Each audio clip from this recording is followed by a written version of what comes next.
Zo, bonjour tout le monde. Aujourd'hui, pour ce nouvel épisode, je suis avec Michael Ronzan. Michael, je dis Michael ou c'est Michael? Ah, tu peux dire Michael ou Michael, y a pas de problème. Il y en a qui disent Mike aussi, donc tu vois, Ah, tu peux y aller. Mike. Ok, Mike, on va sur Michael. Est-ce que je Ça peux me te va bien. demander de te présenter déjà? Évidemment, alors déjà, bonjour, merci beaucoup Guy pour cette invitation. C'est un vrai plaisir de faire ce podcast aujourd'hui.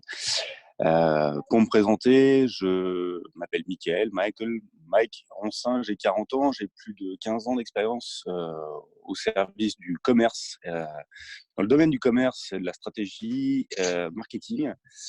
J'ai un diplôme d'ingénieur à la base, donc j'ai obtenu il y a un peu plus de 15 ans. Donc, je suis à la base informaticien, même développeur, et j'ai rapidement bifurqué en créant ma première entreprise en 2003 avec deux associés. Donc c'était une entreprise de services informatiques en logiciel Une libre. entreprise de services informatiques?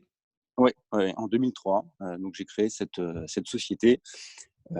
Et après, j'ai rapidement voilà, bifurqué dans le domaine pur commercial, où j'ai été ingénieur d'affaires pendant plus de 15 ans et dans le domaine des télécoms.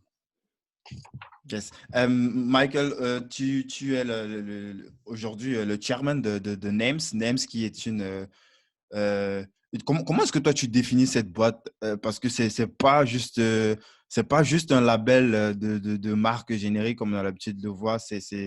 C'est un petit peu particulier. Tu peux nous dire un petit peu ce que c'est Names? C'est Names ou je prononce bien, non? Ah, tu prononces parfaitement bien, et c'est Names. L'objectif de Names, c'est de rassembler le talent et de fédérer des jeunes marques de mode pour pouvoir les adresser à un nouveau public qu'ils ne pourraient pas adresser, eux, de leur côté, tout seuls. L'idée, c'est que les marques aujourd'hui ont des réelles difficultés, hein, des difficultés à tous les niveaux, qu'elles soient financières, commerciales, pas surtout financières, structurelles, logistiques, pour pouvoir s'adresser à un marché un peu plus large que leur communauté. Et l'idée, c'est que Names, en les rassemblant et en se disant qu'ensemble on est plus fort, on est capable d'aller chercher un public au-delà de leur propre communauté. Voilà globalement pour la définition de Names. Et Names a été créé il y a environ un peu moins d'un an. Et on a 2018, je crois, Ouais, en c'est ça, exactement, 2018, septembre. septembre 2018, et on a démarré en, avec un seul principe qui était celui du test and learn. Voilà, c'est de se dire, on y va, on va voir ce que nous sommes capables de faire rapidement, avec cette idée en tête de rassembler, de lancer Names, euh, on va dire réellement en juin 2019. En juin 2019, on a fait une campagne de pub qui était assez costaud, puisqu'on on a Avec des réalisé. affiches partout, Ouais, j'ai exactement, vu un petit exactement. peu, là vous êtes allé sur du très très gros budget, j'imagine, pour avoir des affiches de names comme ça partout C'est dans un, la c'est ville. un, effectivement, c'est un certain budget, et c'est l'objet était de se dire, enfin, il y avait deux objectifs. Le premier, c'était de se dire, les marques, elles ont besoin d'être rassurées par le fait qu'on est capable de pouvoir adresser un public beaucoup plus large que ce qu'elles ont l'habitude de faire via des voies un peu plus traditionnelles quand on est une petite structure, à savoir plutôt les réseaux sociaux. Et aussi évidemment de pouvoir démarrer en faisant les premières ventes, puisque le site a été ouvert finalement grand public assez tôt en 2019, mais on va dire que cette campagne de pub officialisait en quelque sorte notre existence. Mhm, mhm. Est-ce que NEMS, on pourrait dire que c'est une agence de marketing, mais spécialisée uniquement pour ces marques-là? Quand on parle de marques, ça peut être aussi des petits indépendants des artisans, on peut dire. On peut dire artisans. En fait, l'idée, c'est de les prendre à une étape un peu précise dans leur vie de marque, dans lesquelles ils ont la capacité de pouvoir délivrer un certain stock minimum.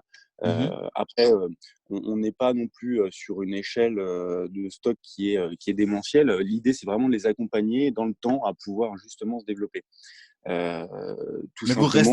vous restez sur tout ce qui est image, c'est pas, vous n'allez pas être dans la gestion logistique, des stocks et tout, même si vous prodiguez des conseils sur ces points-là, c'est ça? En réalité, l'objectif, c'est vraiment de les accompagner sur le long terme et de les aider à se développer. Ce que nous, on a observé et ce qu'on a vu avec mon associé, alors mon associé s'appelle Vincent, Vincent Fourcault, et Mhm, très tôt, on s'est dit que il y avait aujourd'hui une réelle alternative, alors du moins en France et même dans le monde entier, hein, une réelle alternative à toutes les grandes marques qu'on a l'habitude de voir dans toutes les rues du monde, finalement, qui sont les mêmes physiquement, visuellement, ainsi que les marques qui sont clairement établies et qui aujourd'hui ne proposent pas une alternative réelle en termes de tout ce qui est responsabilité, éthique, etc., etc. On voit qu'aujourd'hui, c'est une grosse tendance, hein, et le G7 en a témoigné il n'y a pas très longtemps, et toutes les initiatives qui sont prises, hein. Donc, et aujourd'hui, là, depuis quelques semaines, il y a vraiment quelque chose qui se passe. Et l'idée, c'était de se dire, voilà, sur le marché, il doit bien se trouver en fait des initiatives, des alternatives en termes de marque et de propositions de vêtements, parce qu'aujourd'hui, nous, on est uniquement dans le prêt-à-porter et les accessoires, pour pouvoir justement adresser une nouvelle offre. Et on s'est aperçu que il y avait beaucoup de marques, de petites marques qui étaient présentes, mais quand je dis beaucoup, c'est beaucoup, beaucoup, hein, c'est des centaines, et des centaines même en France, mais que globalement, ces marques-là, elles tenaient généralement assez peu de temps par manque de moyens, manque de connaissances, manque d'expertise, etc., etc. Donc on a, fort de ce bilan, on s'est dit il faut pouvoir les aider, parce que finalement on pousse beaucoup les jeunes à créer leur entreprise, et c'est super, et c'est vraiment une très bonne chose, parce que ils se prennent en main, et c'est des formats d'auto-entrepreneuriat qui sont vraiment très très bien, et ça leur, on va dire, ça donne un bel élan et une belle dynamique en France pour pouvoir créer. En revanche, après tout le reste, tout ce qui est justement gestion marketing, commercial, image, logistique, et tout ce qui s'ensuit, hein, parce qu'après il y a des difficultés qui sont liées en plus à une marque, tout ce qui est gestion de stock, qui est pas aujourd'hui dans l'écosystème actuel, qui est compliqué à gérer. Donc on s'est dit, l'idée, c'est de pouvoir les accompagner. Et c'est pour ça qu'on a créé Names. Donc Names, comme on se définit aujourd'hui, on se définit comme un label de mode. C'est une, c'est une idée qui aujourd'hui est un concept, c'est purement un concept mhm. marketing, entre guillemets, hein, de notre Ouais. côté, mais qu'on veut tendre à rendre réel et rationaliser. C'est-à-dire que Concept le marketing, mais assez particulier quand même, parce que là, on n'est pas dans la pure fast fashion. Et c'est justement c'est ce qui a attiré mon attention, c'est ce qui m'a amené à faire une demande d'interview, d'avoir une interview avec toi, parce qu'il y avait cette différence-là. Notamment, j'ai reçu aussi Jackie Z. Sean de Ouais, Paris Jackie Chan. Fashion Show. Ouais. Ouais, tout à fait. Ouais, Et très bon j'ai vu. podcast d'ailleurs. Ah, t'as écouté? Bien sûr, évidemment, Et évidemment. j'ai vu qu'il y avait des similitudes comme ça dans votre approche. C'est pas, on n'est pas dans la production de masse. Il y a une éthique derrière, en fait.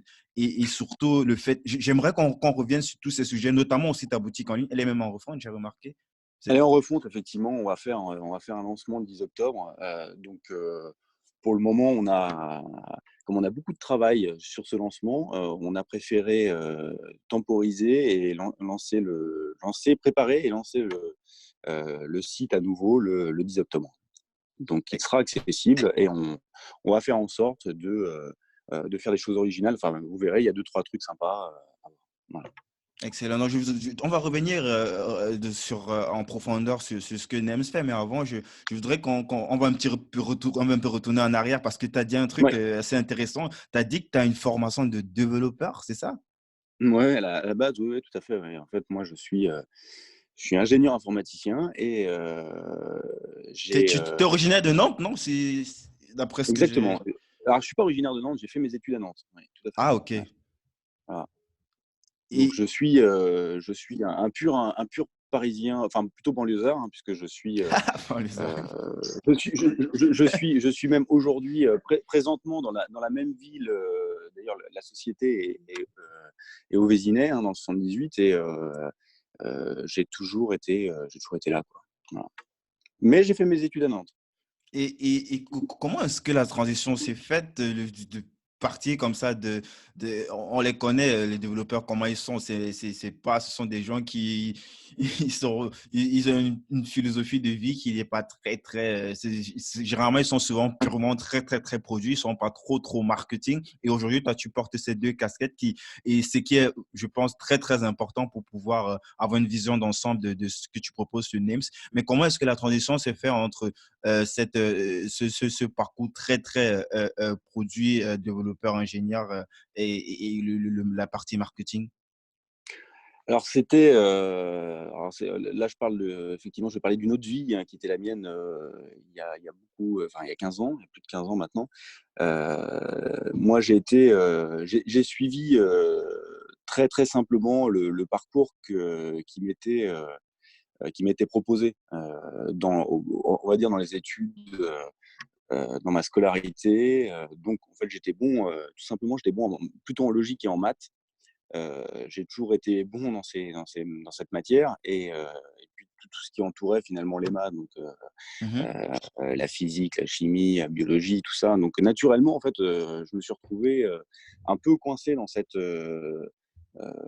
facilité que j'avais de suivre la voie Standard. mathématique standard, quoi. Et je me suis retrouvé en école d'ingénieur, parce qu'on m'a toujours dit: «C'est super Mickaël, il faut que tu continues tes études, il faut que tu continues tes études», et j'ai fini en école d'ingénieur, sans jamais me préoccuper de ce qui me plaisait ou de ce qui me plaisait pas. C'est-à-dire que c'est quelque chose que je j'ai jamais remis en question, jusqu'au jour où j'ai eu mon diplôme d'ingénieur développeur, télécom, enfin vraiment orienté, télécom et informatique pour le coup, donc avec des connaissances assez pointues dans le sujet. Mhm.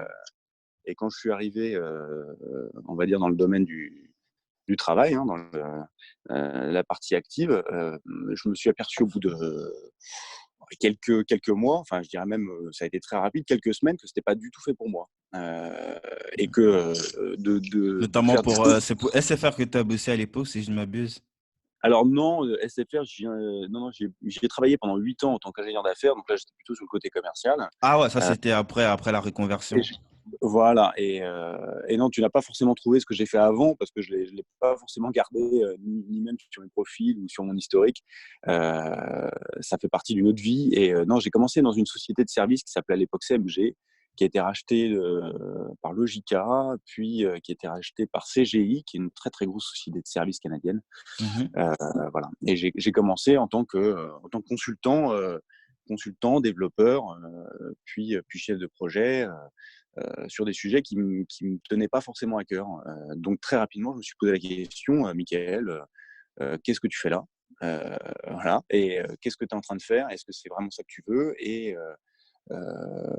est-ce que tu n'es pas fait pour autre chose?» Voilà, et rapidement, je me suis rendu compte que, en regardant autour de moi, j'ai appris aussi ce qu'était l'entreprise, parce qu'avant je l'avais pas forcément fait, en tant que stagiaire, et cetera. Moi, on commence à regarder, puis employé en CDI, on a un peu plus le temps de se dire: «Bon, OK, alors qu'est-ce que c'est l'entreprise? Qu'est-ce qui se passe? C'est quoi les différentes fonctions?» Et qu'est-ce qui m'intéresse vraiment?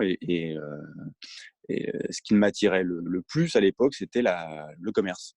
Et je voyais les commerciaux, je me dis: «Mais en fait, c'est ça que je veux faire. C'est, aller chercher le client, c'est Mais il n'y avait pas aller d'influence, c'est pas convaincre». comme si tu avais des influences directes, peut-être dans la famille ou des gens qui étaient sur la partie soit commerciale ou marketing qui Ah, t'ont pas du tout, incité pas du tout, à pas du tout. creuser un petit peu cet aspect-là. C'est juste en regardant Non, comme ça de façon pas globale du les tout. entreprises dans lesquelles tu as Je suis bossé. exactement, je suis quelqu'un qui est très dans l'observation et qui assimile en fait ce qui se passe devant moi, et j'essaie de comprendre en fait toutes les interactions dans un écosystème. Et d'ailleurs, c'est ce qui fait que, aujourd'hui j'ai basculé dans le domaine de la mode. C'est que, j'ai, et ça a été mon métier pendant longtemps, hein, finalement, en tant que directeur de compte, commercial. Mhm. C'est finalement de comprendre un écosystème, et d'adresser, à mon client les solutions pour son besoin. Et finalement, ça a toujours ce qui a un peu guidé ma vie et même la mienne en particulier. C'est-à-dire qu'à un moment, le besoin, c'était le mien et de me dire, OK, il faut que je regarde un peu ce qui se passe autour pour analyser qu'est-ce qui est finalement ce qui me correspond le plus. Et, euh, et c'est effectivement en échangeant, en collaborant avec, à l'époque, en proximité avec les commerciaux, puisque comme j'étais consultant, ils me plaçaient sur des missions dans diverses sociétés. Et je me suis dit, mais c'est ça que je veux faire. Voilà. Wow, excellent. Et là, tu avais déjà un truc plus ou moins clair de ce que tu allais faire. Je vais dire, soit monter ton propre truc, ou alors, aller peut-être prendre un petit peu de la bouteille en bossant pour d'autres personnes, mais plus sur l'aspect commercial. Est-ce que tu as mis une stratégie en place comme ça pour pouvoir te lancer sur cette nouvelle expérience? Alors, c'est très simple, c'est qu'effectivement, j'ai mis une stratégie en place. C'est-à-dire que je me suis rendu compte que c'était très difficile de pouvoir basculer de développeur Ouais, à c'est un gros commercial. fossé. Oui, Ouais, ah tu oui, il y a m'étonnes. Ouais. un fossé magnifique qui est à Il y a même franchir. même pire que ça, c'est parfois des petites guéguerres comme ça entre ces deux domaines-là, quoi. Enfin, dans l'ancien monde, aujourd'hui, avec, il y a de plus Aujourd'hui, en c'est plus. plus facile. Ouais, Ouais, ouais, c'est plus ouais. facile aujourd'hui. Ouais. À l'époque, non, c'était autre chose. Et surtout, les commerciaux qui avaient une formation commerciale se faisaient un malin plaisir de te dire maintenant, Coco, t'es technique, t'es un développeur, toi, donc de quoi tu me parles? Alors, je leur avais dit, mais j'aimerais bien faire comme toi. Mais non, non, non, en fait, non. Donc, la stratégie, c'était simple, c'est de dire, OK, puisque ça va être compliqué d'avoir ma chance et que une reconversion va pas être aussi simple que ça, je vais faire quelque chose de très simple. Je vais entreprendre. Voilà. Et en entreprenant, je vais Te certainement. lancer à ton propre compte, quoi. Te jeter, quoi. Te Exact, faire le grand exactement, saut. exactement. Je me suis dit: «Je suis jeune», à l'époque, j'étais jeune, très jeune, je me suis dit: J'ai envie de monter ma propre boîte», et du coup, il y a rien qui m'arrêtera pour faire ce que j'ai envie de faire et de basculer sur ce que j'ai envie de basculer.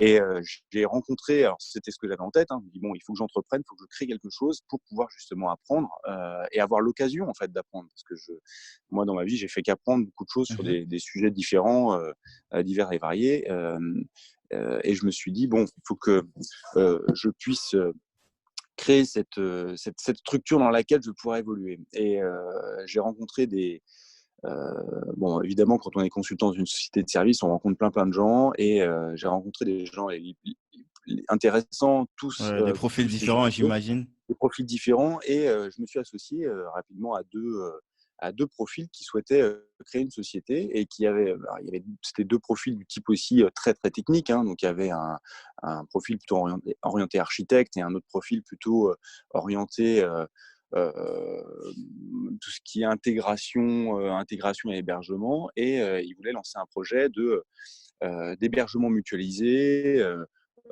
pour alors c'est très technique, hein, pour tout ce qui est serveur d'application Java, voilà, J2E. Et c'était avec une grosse teinte J2E, donc et Genre, logiciel. c'est genre un petit peu comme, un peu comme le cloud de Google ou Exactement, d'Amazon. c'était un peu le cloud avant l'heure. C'est-à-dire que l'idée, Mhm. c'était de mutualiser finalement des serveurs et de faire des services sur, sur plusieurs services, sur un même serveur dédié pour plusieurs clients. Donc c'est finalement les prémices de ce qui est venu Là, après. on est en quelle Voilà. année? Parce que là, quand même, c'était à peu près. Alors, on est en 2003. Waouh! Parce que là, Voilà. c'était quand même les débuts c'était peut-être On était, parmi les pionniers, en fait. ouais, c'est ça, c'était vraiment les tout débuts de l'hébergement mutualisé. Après, effectivement, on appelle ça virtual machine, les VM. Enfin, ça a pris différentes formes jusque à devenir cloud quelques années plus tard, à partir effectivement de la décennie suivante, Mhm. où le mot cloud finalement s'est imposé euh, dans cet univers-là, mais qui n'est rien d'autre que de l'hébergement mutualisé sur des serveurs quelque part dans le monde et qui sont répliqués de telle manière à ce que les données ne soient jamais perdues. Voilà, et c'est un peu l'idée.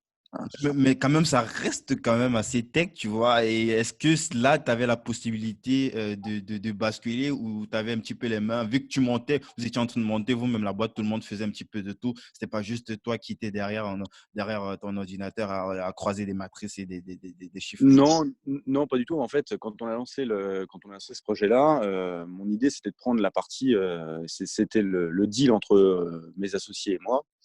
C'était de dire, bah, écoutez, moi, j'ai un vernis technique qui est très, très fort, évidemment, puisque je mets les mains dans le cambouis en tant que développeur depuis quelques temps. Et je dis, moi, comme c'est pas mon truc, je sais que c'est pas mon truc. euh, Moi, j'ai envie de gérer la société et de développer commercialement les produits qu'on va développer.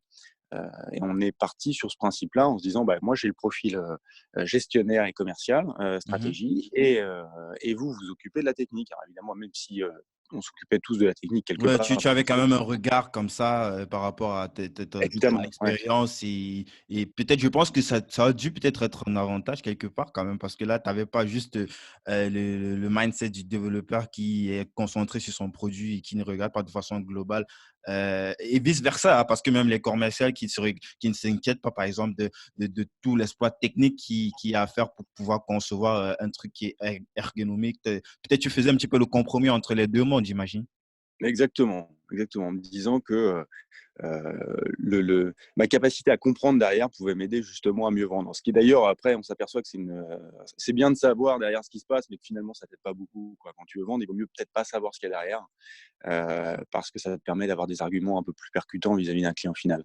Donc, mais ça reste quand même ça reste quand même important au final et même encore aujourd'hui, et ça fait partie de mes forces de comprendre globalement ce qui peut se passer derrière, même techniquement, au fond, je sais quoi. Donc, et ça, c'est important, même si faut pas se focaliser sur aller trop toujours dans le détail de tout, parce que finalement on perd les choses fortes et les choses qui ont de l'impact pour un besoin ou pour un client. Et la boîte, elle existe toujours aujourd'hui? Elle existait à ma connaissance. Alors moi, je l'ai quitté. On s'est quitté 3 ans après.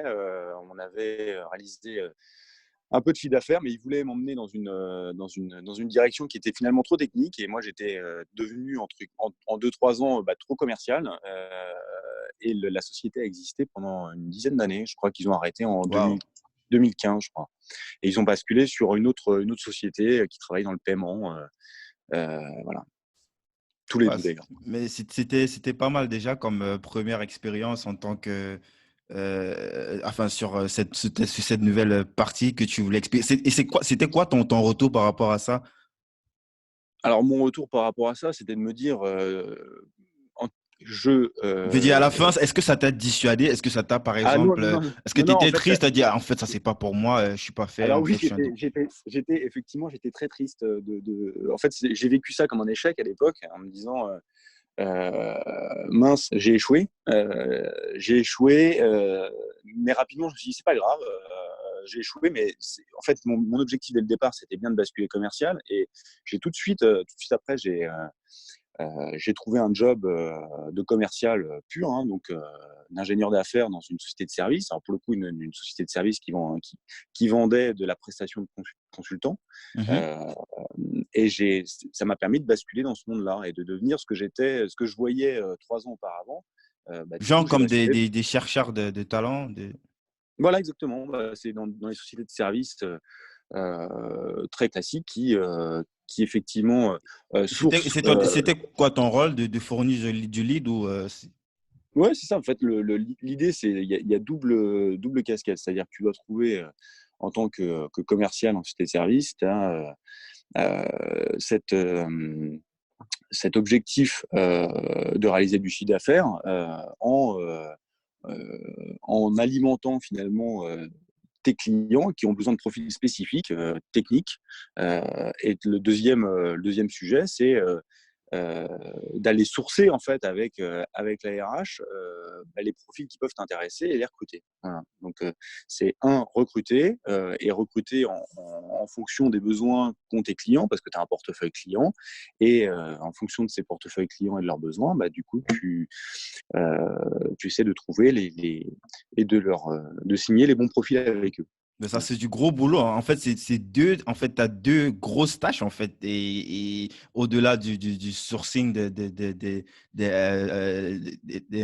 talents, tu dois aussi pouvoir négocier des contrats avec des entreprises qui cherchent des talents, en fait. Parce que des comme toi, des comme ces entreprises, il y en a plein. Et c'est une grosse concurrence, en fait.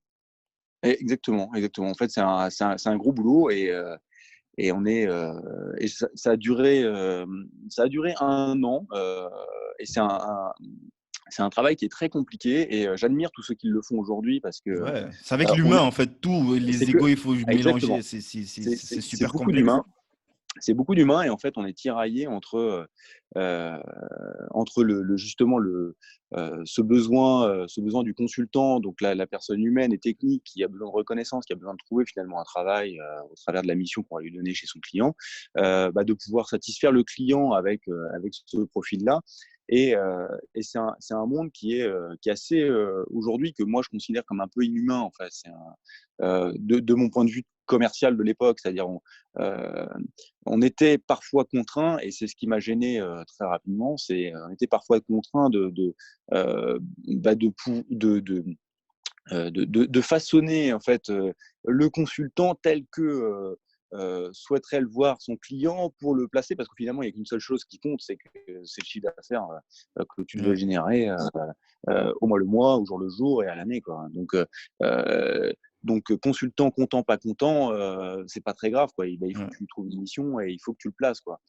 Parce que il y a ce qu'on appelle après l'intermission, l'intercontrat, c'est-à-dire que quand entre deux missions, ton consultant qui est employé en CDI dans ta société de service, il ou elle fait rien et donc est une charge pour la société de service puisqu'elle est employée en CDI. Donc il faut rapidement lui retrouver une mission et, et coûte que coûte, quoi.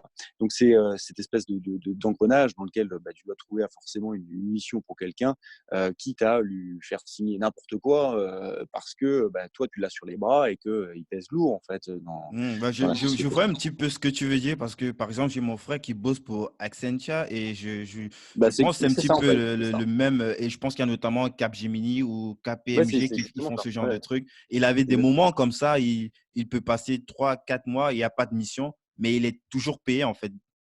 Mais bon, Exactement. eux, ils sont très gros. C'est ça. J'imagine que c'est pas une grosse C'est ça. charge pour eux, mais si la boîte pour laquelle tu bossais, c'était un truc qui n'était pas encore assez gros, ça, c'est assez chaud quand même. Il y a une grosse pression derrière pour te dire, Bah, hey, il faut absolument que tu exactement. trouves un truc, une nouvelle mission. Et, Exactement, exactement. Et du coup, il y a une grosse pression évidemment sur les commerciaux. Mais c'est Mhm. la description de la société telle que tu l'as fait, c'est exactement ça, hein. Ce sont des sociétés de services et leur objectif, Est-ce c'est que la effectivement de pression faire est du chiffre. aussi, genre sur le consultant, par exemple, est-ce qu'il peut refuser? Parce que je sais que par exemple mon frère il pouvait refuser des missions qu'on lui proposait si ça l'intéressait pas, si on l'envoyait peut-être dans une ville qu'il n'aimait pas. Est-ce qu'il y avait aussi ce genre de pression que tu trouves quand même des missions, mais le consultant il est pas très chaud pour faire cette mission-là. Et, C'est exactement ça, c'est de la gestion de l'humain. et les répercussions, Bah, là, c'est très complexe. c'est très complexe. Ouais, ouais, c'est très complexe à gérer. C'est pour ça que j'en suis sorti assez rapidement. Ouais. Ouais. Parce qu'en fait, on se dit que finalement, il y a beaucoup d'humains et j'ai beaucoup trop de respect pour l'humain et les personnes pour les guider au travers de choses qu'elles ne veulent pas faire. Voilà. Wow. Et ce genre de trucs-là, ça se passe sur quoi? Ça se passe sur LinkedIn, Oh non, LinkedIn, ça n'existait pas à l'époque. Non, non, non. Enfin, maintenant, oui, tout se passe sur LinkedIn. Aujourd'hui, oui. À l'époque, non. À l'époque, non. fallait C'était à aller la sur dure. Google comme ça, où il y avait Google, non. des petits Google, plans comme oui, ça, des un peu. forums. Non, non, mais après, non, non, après, c'était vraiment c'était du. Il y avait beaucoup ton téléphone était ton meilleur ami, hein. Quand je dis téléphone, c'est chercher à joindre absolument, en tout cas faire du business avec les clients. C'était la prospection dans le dur. Ouais, à l'ancienne. à l'ancienne, quoi. Donc, et ce que j'ai jamais oublié, ce que je fais encore aujourd'hui. Donc, c'est les outils type. Alors Google existait déjà à l'époque, mais il n'y avait pas forcément autant d'informations qu'on pouvait en trouver aujourd'hui. Et LinkedIn existait. Enfin, c'était des prémices tout ça. Ouais, ouais, il paraît que c'est peut-être la meilleure école parce que j'ai aussi reçu Sébastien Tissier qui est aussi de cette génération-là, des gens qui vendaient des leads, mais vraiment complètement à l'ancienne, quoi, avec des fax, avec des. Donc, il y avait pas ces trucs de LinkedIn, des plateformes dédiées pour recruter des professionnels et il fallait faire comme ça à la main, en fait, appeler des tonnes et des tonnes de personnes comme ça en mode cold calling et Bah, c'est c'est. exactement ça. Ouais, c'est exactement ça. C'est-à-dire qu'à l'époque, il n'y avait pas tout ça et c'était prends ton téléphone et tu sais que de toute façon, il y a des ratios qui sont fixes. C'est-à-dire que pour avoir un lead, tu es obligé de téléphoner à 100 personnes, quoi. 100 personnes, en rencontrer 10 et potentiellement lever un lead, quoi. Donc Mhm. c'est par ces ratios-là que tu es drivé et tu te dis: «Bon, bah, voilà, si je veux avoir 4 leads, il faut que j'appelle 400 personnes, quoi. Donc il faut que ces 400 Ouais. personnes, faut que je les Ouais, mais, trouve». mais c'est pas que ça, hein, pour que les gens ils comprennent bien. Il faut que tu appelles 400 personnes, mais c'est avec l'appel, le call en fait est vraiment cadré et strict. Il y a tout un schéma, un canevas de Ah, bah, oui, oui, comment, évidemment, il y a ouais, toute de une, l'intro, des réponses qui sont même déjà automatisées. Quand je dis automatisé, je veux dire c'est un petit peu comme comment comment je peux décrire ça? Tu as un schéma, tu as un script, voilà, c'est le mot que je cherchais. Tu as un script de call, et que tu suis à la exactement, lettre. Et exactement. Ça généralement, s'appelle c'est un là où tu peux ça faire s'appelle ton un ratio. script, exactement, c'est un script de prospection. Généralement, tu as ton scénario, tu as tes scénarios, tes différentes sorties en fonction des réponses de ton client, enfin Ouais. de ton Des prospect, réponses qui du ont coup. déjà été anticipées par des postulats, peut-être des expériences. À chaque fois, quand il y a telle Exactement. question, c'est ça qui revient à chaque fois, hein. Ça, c'est Exactement, clair. mais chacun élabore, enfin, on est dans des sociétés où chacun élabore ses scripts, lui-même, quoi, hein. C'est voilà, on prend, Ouais, en fonction de ses «produits», entre guillemets, de ses offres, hein, bah, du coup, on construit sa propre approche, et c'est ce qui rend aujourd'hui ce travail sympa. C'est-à-dire qu'en fait, voilà, c'est libre cours à ton imagination pour aller ouais, chercher, finalement ton ouais. client. Mais ça change pas trop, hein. C'est ce qui se fait de nouveau aujourd'hui, sous Ah, mais d'autres formes, avec d'autres le métier change facilités pas, hein. peut-être. Le Mais métier change pas, c'est juste les outils qui ont beaucoup progressé autour de tout ça ouais, et en termes qu'on de va utiliser, CRM, en termes exactement, d'organisation, ouais. C'est- exactement. En termes de CRM, c'est beaucoup, enfin, évidemment, on avait des CRM déjà à l'époque, mais ça Je me a rappelle, Sébastien, lui, énormément. c'était des tableaux Excel qu'il faisait Oui, comme oui. ça, il croisait des trucs comme ça. Eh ben, C'est c'est vraiment exactement ça. ouf. Ouais, ouais, ouais. Évidemment, ouais, ouais. En fait, à l'époque, on avait des tableaux Excel, et tout était centralisé par des tableaux Excel dans tous les sens. Ça aussi, ça m'est resté. Je travaille beaucoup avec les tableaux Excel encore aujourd'hui. Ah Mais bon? oui, C'est oui, pas plus encore aujourd'hui, mais à complexe? ti à titre personnel, hein, mais finalement, on aime beaucoup Excel, donc quand on a ça dans la peau, on travaille toujours avec. Mais si, si, après, c'est complexe, on peut pas, travailler avec que de l'Excel et qu'aujourd'hui, il y a des outils, Ouais, un petit peu plus heu, poussé, qui hyper combine l'Excel et développés. tout ça. Exactement, et surtout les CRM, quoi. Voilà, Ouais, tout ce qui est CRM.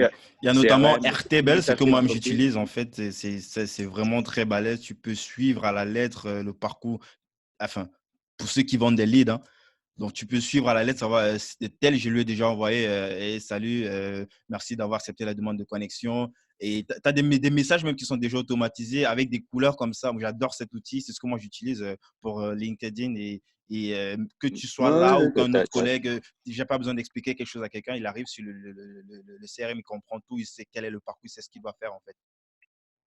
ouais, mais effectivement, tu as plein de CRM qui existent aujourd'hui, hein. Tu as des choses qui sont un peu légères, hein, comme Pipeline ou NoCRM, ou après, si tu veux, la Rolls, tu as Salesforce, hein. Tout le monde utilise Salesforce aujourd'hui, Mhm. c'est devenu un peu la référence, mais voilà, à l'époque, ça n'existait pas. Excellent. Là, ça montre vraiment que tu as connu les deux mondes. Tu as toute cette expérience-là. Et, t'as, est-ce que là, à l'issue de cette expérience-là, euh, Mhm. l'idée, c'était vraiment de. Parce que j'imagine que tu as dû apprendre des choses, même si quelque part, tu étais tout de suite. plus dans ton élément, c'était plus supportable pour toi de travailler dans ces conditions-là. Tu as forcément appris toutes ces choses qu'on vient de citer là. Est-ce que l'idée, en sortant de là, c'était d'aller monter vraiment un truc? Est-ce que là, tu étais déjà en train d'entrer dans le monde de la fashion, de la mode?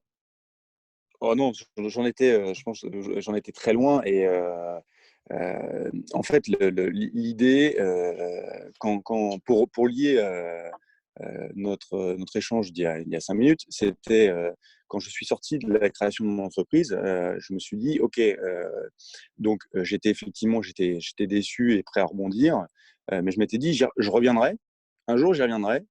Par contre, maintenant, je sais exactement là, les écueils, euh, ce qu'il ne faut pas faire, enfin, en tout cas, ce que j'en avais appris, hein, après, je n'ai pas Mhm. la science infuse, j'ai pas la science infuse non plus, mais euh, les, les choses à faire et à ne pas faire. Et je m'étais dit, quand j'y retournerai, déjà, j'y retournerai entre guillemets seul en tant que pilote parce que c'est trop compliqué de piloter une société à trois et, j'y retournerai avec ça et ça. C'est-à-dire que en fait, voilà, je m'étais fait mon petit programme en tête en me disant et je n'y retournerai pas, jamais avant. Parce que créer une société, et aujourd'hui c'est le cas, hein, c'est quelque chose qui est Jackie Chan parle, il l'a lui-même repris d'ailleurs, c'est deux vallées de la Mhm. mort, mais c'est un peu ça. Hein, Ouais, c'est, les fameux 3 ans. les fameux 3 ans. Donc c'est quelque chose qui est, il y a beaucoup de contraintes. La création, c'est un sujet magnifique où il y a beaucoup de choses à faire et il y a tout ce qui est développement. C'est vraiment c'est passionnant, évidemment, c'est passionnant et tous ceux qui sont passés par là te le diront Mhm. et le diront, euh, mais on peut pas y aller à la légère en fait. C'est pas possible. On peut pas y aller en se disant je vais créer le truc et puis j'y verrai bien. Voilà, parce que ça, en fait, alors c'est bien, on peut le faire plusieurs fois. On peut le faire plusieurs fois et on peut, dans un état d'esprit, c'est-à-dire que je le fais plusieurs fois et même si je me plante plusieurs fois, je rebondis, mais je vais apprendre à chaque fois. Euh, ça peut être une idée. Moi, c'était pas la mienne. Moi, l'idée, c'était de me dire quand je reviendrai, je serai là et quand je serai là, Ce sera ce pour sera, rester. ce sera pour rester. Ce sera pas pour me dire, ok, je me suis planté et puis je recommence ailleurs, etc., etc. Non, je m'étais dit, quand j'y retournerai, c'est que j'aurai toutes les cartes en main et quand j'aurai toutes les cartes en main, ça va faire mal. Voilà. Ben là, ça veut dire que tu es retourné en entreprise, en fait. Ah, excuse-moi, j'ai pas entendu. Je dis, ça veut dire, de ce principe, tu es retourné en entreprise, en fait. Alors de ce principe, moi je suis retourné effectivement en entreprise après la création, ouais, exactement, pendant des années en me disant: «Je vais accumuler de l'expérience, Ouais.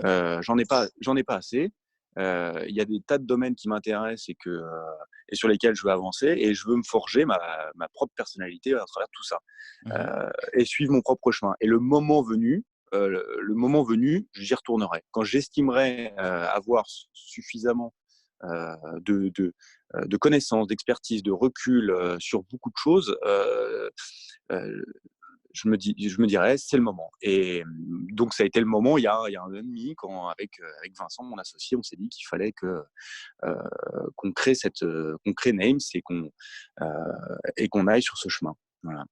Est-ce que tu as des regrets, Michael? Est-ce que tu penses que tu n'aurais pas forcément eu besoin de faire ces huit années en entreprise, chez SFR notamment, et que tu aurais pu directement aller sur d'autres projets connexes parce que là, tu l'as fait, tu as assez de distance aujourd'hui pour savoir si c'était quelque chose d'utile ou pas, d'utile ou pas. Est-ce que tu penses que c'était nécessaire? Oui, c'était nécessaire. C'était nécessaire parce que j'ai vécu beaucoup de choses durant toutes ces années qui m'ont apporté et qui ont fait de moi ce que je suis aujourd'hui. Voilà. Et je regrette, c'est ce que je dis d'ailleurs, hein. Aujourd'hui, chez Names, on est 8. Hein. C'est ce que je dis. C'est ne jamais regretter ce qu'on fait et toujours y aller avec la banane, quoi. Il faut toujours être heureux de ce qu'on fait et de le faire avec plaisir, sinon ça sert à rien, parce que le plaisir, c'est le cœur de tout. Et ne jamais regretter et toujours avancer. Donc il y a un moment pour tout et non, je regrette pas parce que j'ai vécu des moments difficiles ou plus simples, en fait, au travers même de ma dernière expérience chez SFR, dans les télécoms. Mais ça nous permet de se construire et d'apprendre. Voilà. Et que si c'était pas le moment avant, bah, c'était pas le moment. Et qu'il fallait pas chercher à pousser les choses et que les choses arrivent naturellement quand elles doivent se passer. Voilà. Donc non, je regrette rien. Et puis en fait, si aujourd'hui ce projet, je le prends en main et que je le développe, c'est que derrière, j'ai un, j'ai un vrai, j'ai un vrai sujet et sur lequel il faut aller de l'avant et montrer que une des voies possibles, c'est celle que je propose. Voilà. Et donc, pas de regret, évidemment.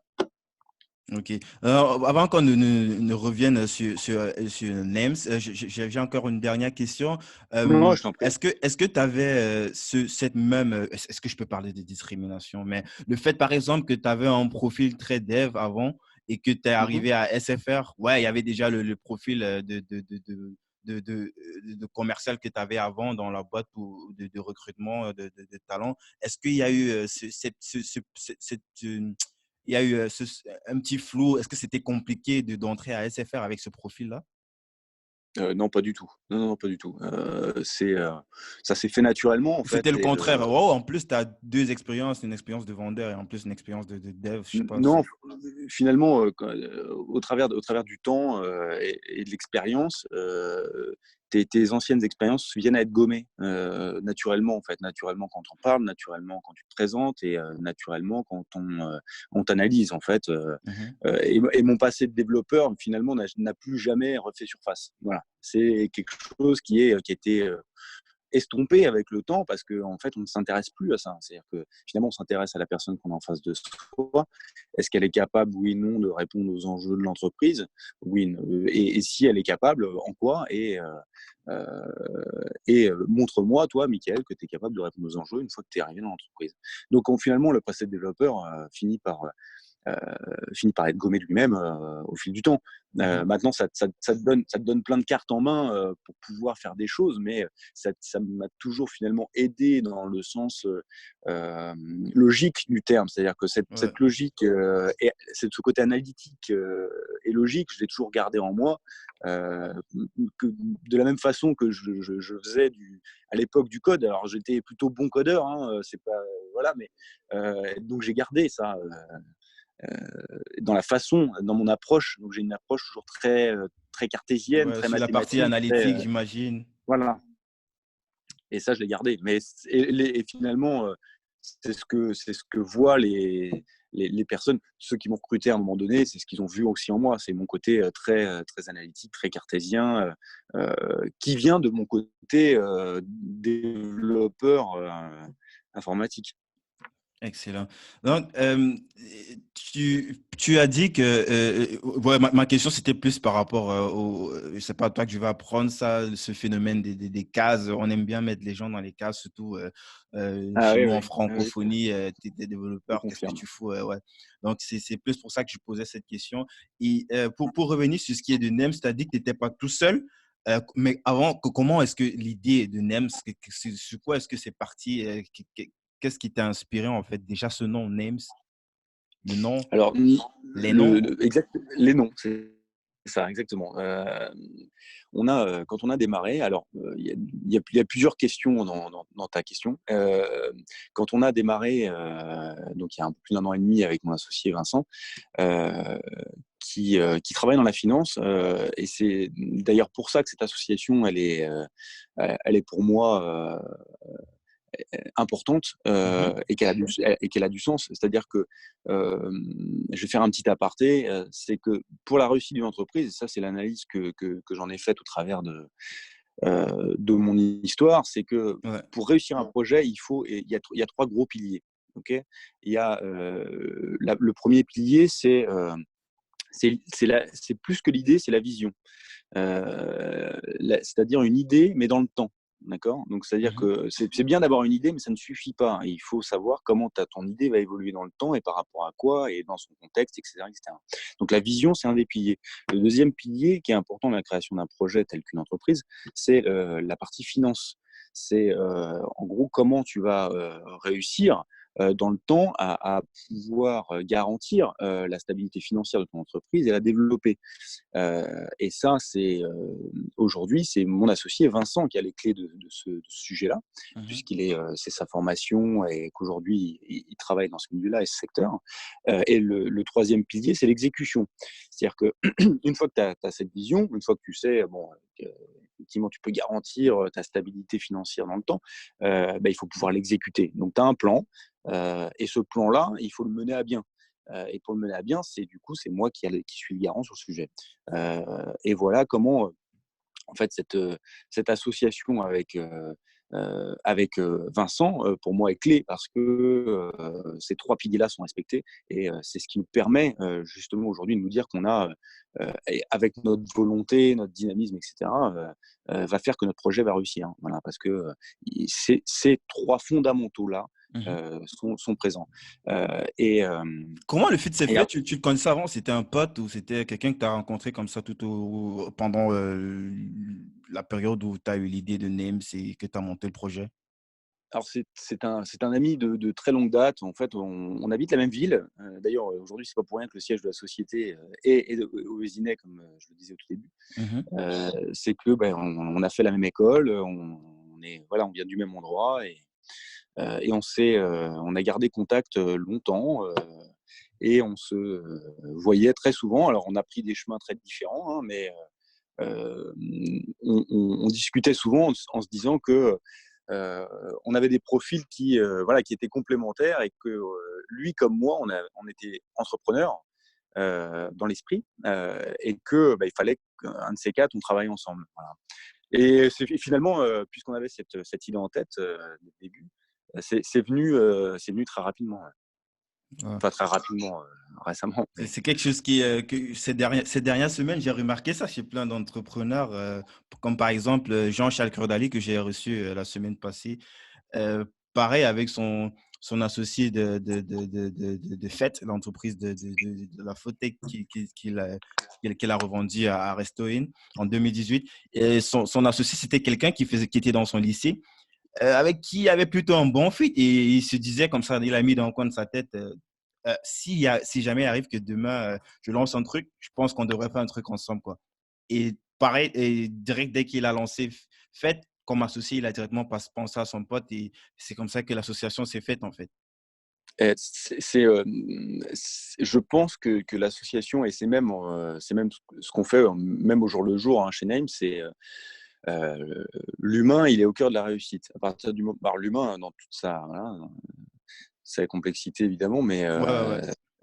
et les interactions entre les personnes, c'est ce qui fait la réussite d'une société. Donc, à partir du moment où tu as un fit avec quelqu'un, où tu te dis, on a les mêmes bases et on est capable d'aller à ce même endroit ensemble, ben, effectivement, et que ça fait sens, ça devient naturel.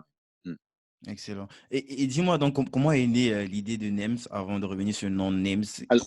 Ouais, voilà, alors, c'était effectivement dans ta question précédente, c'était un des sujets.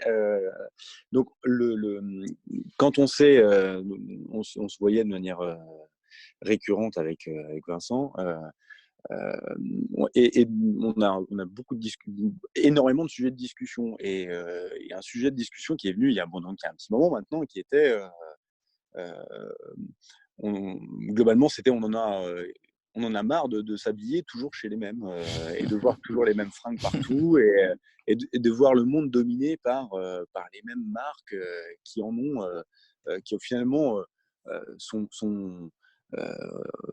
on va dire pas forcément, on va dire en utilisant voilà, De se voir cloner comme ça, tout le monde habillé pareil.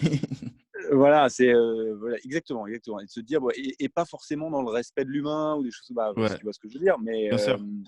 parce que tout le monde aujourd'hui voilà, le sait, et qu'en allant dans certaines enseignes, enfin, mais je pense qu'aujourd'hui, il y a un vrai tournant sur ce sujet-là. Euh, voilà, du coup, la planète dans sa globalité, l'empreinte carbone, etc., elle en prend un coup, quoi. Donc, l'idée, c'est de se dire, OK, ça, on en a marre. On en a marre d'effectivement de voir des clones partout et de se dire que, ah bah tiens, t'as le même truc que moi, ok, super. Se dit, il y a forcément une alternative. Il doit y avoir des choses qui existent. Et Mhm. on est juste parti de ça. Je lui dis, écoute, ouais, tiens, je vais regarder. Et on a commencé à dérouler le fil de ce qui pouvait exister comme alternative. Et on s'est penché sur le sujet. Et j'ai vu que, comme je te le disais au tout début, c'est que des marques, il y en avait beaucoup en France, et souvent pas souvent, c'est quasiment pas tout le temps, mais quasiment tout le temps, si, des marques de qualité. C'est-à-dire qu'aujourd'hui, il y a un vrai élan et un vrai dynamisme sur tout ce qui est éthique et responsable, et que aujourd'hui, les marques, ça devient les jeunes marques qui sont portées souvent par des jeunes, ça fait partie du cœur de euh, leur cœur de sujet, c'est de porter finalement la qualité au travers de les vêtements, et de les proposer finalement à tout à chacun. Donc c'est dit, mais c'est dommage parce que ces marques-là, elles ne sont pas visibles, on les voit pas. Moi, Michael, je les vois pas. En fait, je sais pas que je peux m'habiller là-bas. Et tout est parti de là. On s'est dit, ok, il y a quelque chose à faire. Il y a des initiatives qui existent, hein, il y a des plateformes, ce qu'on appelle des marketplaces qui existent. Mhm. Nous-mêmes, on se définit pas trop comme une marketplace, parce qu'en fait, aujourd'hui, une marketplace, mais là, aujourd'hui, c'est ce qu'on est, c'est ce qu'on va proposer, hein, Ouais, c'est-à-dire, ouais. C'est ce que j'allais te poser même comme question. Est-ce que Names, sur sa partie boutique en ligne, c'est une marketplace?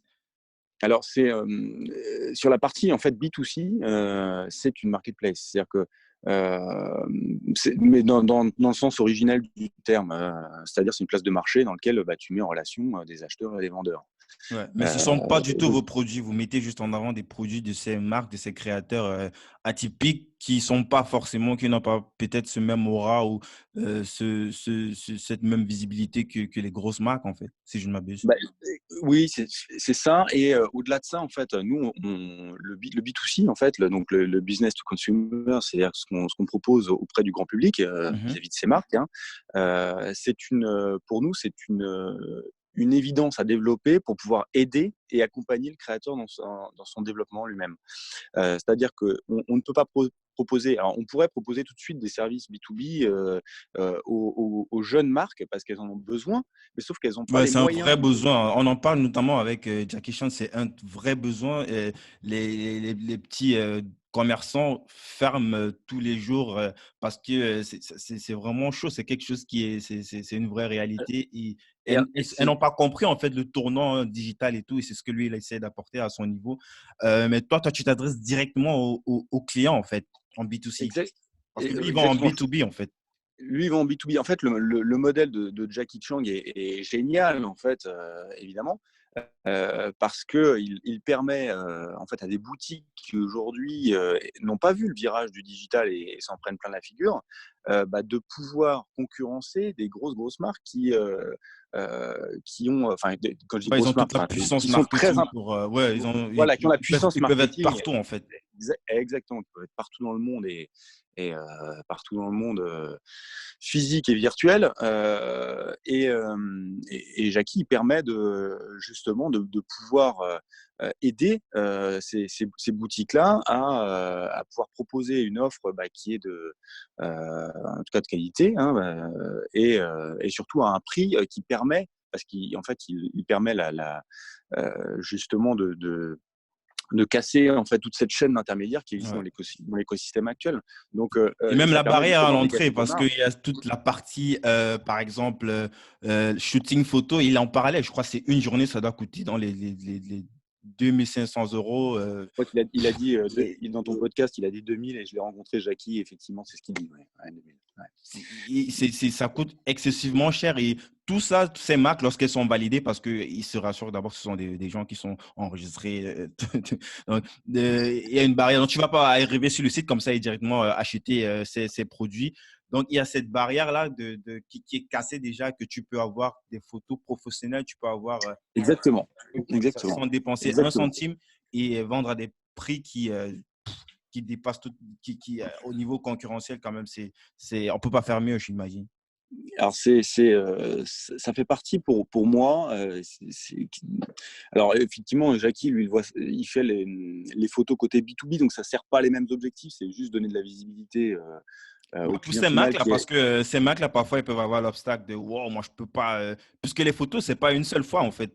Elles sont actualisées tout le temps et c'est pas évident pour ces petites Oui, Mac là tout à fait, ouais, d'offrir un tel tout à fait. budget récurrent Exactement, pour mettre en avant les exactement. produits. Exactement.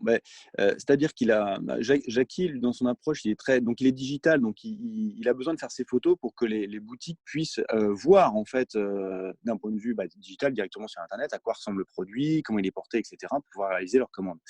Nous, le sujet, c'est connexe. Hein, c'est aussi, nous aussi, on a besoin de photos pour mettre en valeur, mais tu es un peu différent. C'est nous, c'est mettre en valeur le produit pour que le client final puisse voir sous son meilleur jour, mais pas tout à fait le même public que Ouais, ouais, avec, là, on s'adresse directement au client, quoi. C'est pas comme Jackie voilà, qui s'adresse exactement. aux marques. Donc, c'est en Exactement. B2C. Donc, c'est le même Exactement. Nous, boulot, c'est mais pour une autre cible. Voilà, et nous, c'est le grand public. Donc, l'idée, c'est vraiment d'avoir une cohésion, une uniformisation. Donc, on shoot nous-mêmes les photos, effectivement, sur la plateforme pour que le client final puisse reconnaître, en fait, quelque part, une seule marque cohérente qui est Names. Voilà. Et qui propose derrière, évidemment, nous, l'idée, c'est de s'effacer le plus possible.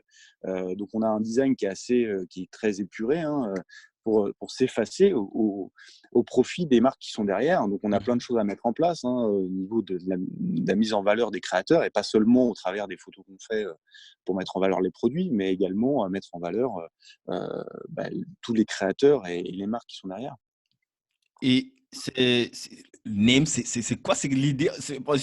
C'est tellement simple et tellement clair en même temps. Je sais pas comment tu as eu cette idée, ou peut-être c'est toi qui as eu l'idée de Names? Alors non, ce n'est pas moi qui ai eu l'idée de Names. En fait, ça a été un brainstorm à plusieurs. En fait, très tôt dans la euh, dans l'histoire de Names, qui est encore assez courte, hein, mais voilà. Mais au tout Mhm. début, on s'est dit qu'un directeur artistique était essentiel euh, à structurer visuellement notre idée. C'est-à-dire Ah, que moi, dès le dès départ, le il y avait départ, déjà un. exactement. Et ce directeur artistique nous a fait des propositions diverses et variées. Alors, donc Name, ça aurait pu s'appeler. Il y a un bon nombre de propositions qui sont passées à la trappe, mais Mhm. euh, et finalement, on a retenu très rapidement et de, ma- de manière assez naturelle Names, parce qu'il finalement, euh, il s'est imposé tout seul. Voilà. C'est-à-dire que finalement, tous les autres ne faisaient pas le poids face à cette marque, en fait, qui est devenue, qui a pris de la couleur tout de suite, qui est devenue rouge, parce que dès le début, j'ai dit, il faut quelque chose faut qu'on puisse le voir, quoi. Il faut que. Ouais, c'est vraiment à la fois simple, mais en même temps, ça parle. Moi, j'adore. Moi, ça me plaît en fait. Écoute, je te remercie, c'est gentil. L'objectif, c'est que ça plaise et qu'on puisse s'identifier, comprendre, en fait, Parce que sans aussi même l'idée comprendre qu'il y a de derrière. quoi il s'agit, ça attire quand même l'attention. Tu as envie de cliquer. Tu dis, mais c'est quoi ce Names? Tu as envie de cliquer, tu vois. Et c'est Voilà. ça l'objectif, en fait, C'est ça l'objectif. Ouais. pouvoir C'est attirer les gens, et pas juste attirer Exactement. les gens pour rien, pour proposer un vrai truc derrière. Donc, si ton truc est en Et- carton derrière, donc, les gens, ils vont arriver, ils vont repartir après, quoi. Exactement. Et l'idée des noms, en fait, euh, c'est que finalement, c'est simple parce que c'est ce qu'on porte, en fait. On porte des noms qui se veulent être importants, puisque ce seront les grands noms de demain. Donc c'est toute une philosophie qui est derrière, hein, liée au Yes. nom, mais c'est un peu l'idée. Donc on porte des noms, et on porte plus que ça, évidemment, mais c'était la meilleure définition en un mot, et en tant que nous-mêmes marque qu'on ait trouvé. Voilà. Et comment on lance tel projet comme NEMS? Niveau tech, par exemple, est-ce que tu as remis encore les mains dans le cambouis comme à l'époque? C'est toi qui travailles ça ou il y a une équipe que tu as mis en place, que vous avez mis en place avec votre board? Comment est-ce que ça se lance? Comment est-ce que ça se finance même déjà, en fait? Parce que j'imagine que seulement pour cette marketplace, entre guillemets, ça doit coûter assez cher. Alors effectivement, c'est deux sujets hein, qui sont importants et clés hein, dans le développement. C'est comment tu le finances, effectivement. Et ça, c'est ce qu'apporte donc mon associé qui a qui met en place en fait les éléments financiers qui nous permettent d'avancer. Donc au départ, on est parti avec une mise de départ pour démarrer, puis on a levé des fonds. De vos propres fonds, ça c'est de vos Oui, propres de poches, nos il n'y a propres pas eu de fonds, ouais. levée. Ouais. Exactement. C'est pour démarrer, on a démarré comme ça. Ensuite, il y a eu une première levée privée fin décembre 2018 Ce qu'on et appelle là, du love money, c'est généralement des Love trucs Money, qui sont exactement, levés entre exactement, des proches, ça peut être exactement. la famille. Exactement. Love Money principalement. Et il y a une levée de fonds qui est en cours, qui est aussi qui est du Love Money. Donc, on fonctionne par étapes. On est très, comme je le disais au tout début, on est très test and learn. C'est-à-dire qu'on Ouais. avance par étapes, Mhm. on verrouille l'étape, on se dit ok, c'est bon, on peut passer à la suivante, etc., etc. Et après, en termes techniques, de la même façon, on a lancé une première plateforme qui était sur les bases d'un WordPress avec WooCommerce pour tester. Là, je suis en train de rire parce que ça revient à chaque fois, en fait, de faire une façade comme ça. Vraiment, tu crois que c'est un site qui vient du futur, alors que derrière, c'est juste, c'est un gros test, en fait, pour voir déjà si ça intéresse et plus tard aller sur une vraie tech, en fait. Le site qui était là avant, parce que j'avais déjà dit que c'était vraiment très joli, très beau devant, mais je me doutais un petit peu que ça fait quand même quelques mois s'il n'y a pas eu parce que ça coûte assez cher. Tu vas pas nous dire les prix, mais quand même, c'est de l'ordre de plusieurs dizaines de milliers d'euros pour mettre lorsqu'on part déjà sur une marketplace Ouais, comme oui, ça c'est que tu ça. veux lancer. Jackie Chan, Oui, il oui, en c'est parle, ça. quoi. Son premier Oui, oui, truc, à c'est ça. l'époque, c'était il a dépensé 60 000 balles. C'était pas à la hauteur de ce qui est la tech qu'il a aujourd'hui. Donc, je trouve C'est ça ça. très, très intéressant, test and learn, et ça reste quelque chose qu'on devrait plus mettre en avant pour tous ceux qui se lancent, qui veulent directement aller sur le projet, la tech la plus parfaite qui n'intéresse personne, en fait. Bah, tu peux pas en fait partir sur quelque chose d'absolu, c'est impossible parce que quand tu te lances, déjà tu as une méconnaissance de ton environnement. Alors moi encore plus puisque le milieu, le secteur de la mode, c'est quelque chose que je ne connaissais pas avant de m'y intéresser, vraiment de rentrer dedans parce que c'est quelque chose qui m'intéresse moi à titre personnel, hein, évidemment, mais je connaissais rien du milieu vraiment intrinsèque de comment ça fonctionne. En revanche, c'est mon métier d'avant, c'est vraiment analyser, comme je disais tout à l'heure, hein, c'est de justement analyser en détail un écosystème pour pouvoir répondre à un besoin client. Et en fait, je l'ai appliqué aussi à ce secteur-là. Je me dis, OK, finalement, je transpose ce que je connais et j'essaie de comprendre comment ça fonctionne et de voir comment moi, je peux m'adresser et toucher un client final dans cet écosystème en lançant une nouvelle offre. Et voilà. Et du coup, ça m'a permis de comprendre avec cet objectif-là que j'avais, hein, de me dire, OK, il faut que je réponde à ce besoin-là, de comprendre l'écosystème et de me dire, OK, je vois comment ça fonctionne, j'ai compris. Maintenant, il faut que je me positionne comme ça, comme ça, comme ça. Et puis, il faut qu'on puisse faire comprendre que nous, on se positionne sur telle offre, exactement. Et on va essayer de regrouper, de faire partager, de fédérer autour de ce projet-là et d'avancer au fur et à mesure. Mais il faut déjà, effectivement, donc première étape, il faut déjà faire comprendre qui tu es. Donc aujourd'hui, on a 45 marques embarquées Mhm. sur le projet. Ah, Et 45 marques, waouh, c'est quoi justement le profil type de la marque qui vend ses produits sur Name? J'imagine quand même qu'il y a une barrière à l'entrée. Pas pour dire que c'est pas réservé à tout le monde, mais il y a des critères quand même, il y a des standards à avoir, j'imagine, pour pouvoir vendre sur Names ou pour pouvoir être accompagné par Names parce que c'est pas juste pour vendre, c'est un accompagnement global sur, j'imagine aussi la partie branding, la partie visuelle. C'est quoi les critères? Alors les critères sont très simples aujourd'hui. Alors ils vont se dans le temps à venir, effectivement, on aura une charte qui va devenir très précise, et cetera. Aujourd'hui, c'est un peu compliqué, dans notre vie à nous de pouvoir réaliser une telle charte. En Mhm. revanche, C'est quelque chose ce qui est en train de se qu'on définir progressivement. exactement, c'est quelque Ouais. chose qui est en train de se définir progressivement, mais qui est lié aussi au label, hein, parce on se définit comme un label de mode, etc. Donc tout ça, c'est lié, c'est en construction. En revanche, nous aujourd'hui, notre modèle, c'est de se dire les marques qui sont actuellement sur Names et qui sont dans le futur, qui seront sur Names, il faut qu'elles soient responsables et engagées. Mais ça se traduit au travers de différents actes et chacun ne le fait pas de différentes manières. Et d'ailleurs, c'est quelque chose qui aujourd'hui vis-à-vis du client final est un peu compliqué parce que le client final quand il achète un vêtement il comprend rien en fait à cet univers éthique, responsable, il comprend rien du tout et du coup tout le monde a sa vision de la responsabilité et de l'engagement et on peut avoir par exemple une marque qui fait fabriquer à l'autre bout du monde au Vietnam Ouais. euh, tout en aidant en fait l'éducation et en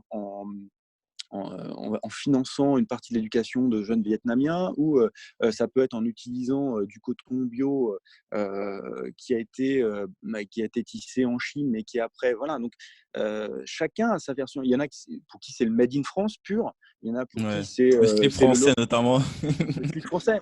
Voilà, Ouais. non mais cette responsabilité, ce côté éthique est très complexe aujourd'hui à aborder parce qu'il revêt différents visages et que on peut pas dire aujourd'hui, enfin si, il y a des choses qu'on peut dire, il y a des choses qu'on peut dire ça c'est vraiment pas bien et ça va pas du tout, ça c'est on peut le Mhm. dire. Et après il y a beaucoup d'initiatives dans lesquelles on dit ouais ça c'est bien, mais c'est très différent de voilà ça peut être vegan, ça peut être du recyclage, ça prend différentes Mhm. formes. Ouais, Euh, j'imagine ça va être défini progressivement avec le temps, j'imagine, avec voilà. tous ces différents panels de production possibles. Et peut-être pas juste en termes de production, et aussi au niveau même du live motif, au niveau Exact, ouais, exactement. ok. Et aujourd'hui, par exemple, là, tu as dit le site, le site, il est en refonte. J'imagine c'est parce que vous êtes déjà en train de construire probablement votre propre tech. Vous allez partir sûrement sur votre propre tech et c'est quelque chose qui sera disponible d'ici quand? Tu peux déjà te prononcer sur une date? Alors oui, je peux. Alors, question propre tech, non, pas encore, parce que test and learn, et que pour l'instant, c'est encore tôt pour se lancer sur sa propre tech. C'est quelque chose qui est qu'on peut faire autrement, et Mhm. on utilise on va utiliser un cœur, enfin, on utilise un cœur PrestaShop pour. Ah, un Euh, PrestaShop, mais c'est déjà quelque chose de beaucoup plus, euh, euh, je vais pas dire professionnel, de plus niché que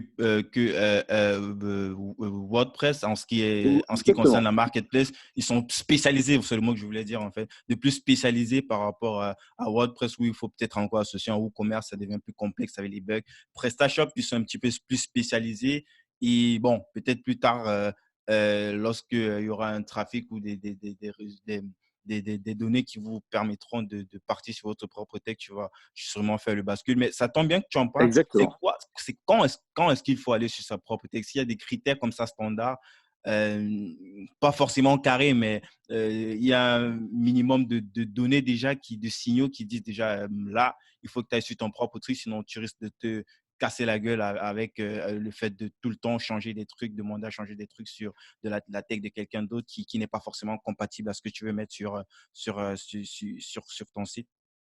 Alors, il y a un seul sujet à savoir quand on te lances sur sa propre tech, c'est que ça coûte excessivement cher. En termes de temps et de temps, hein, et aussi c'est très long. Donc c'est coûteux, c'est long.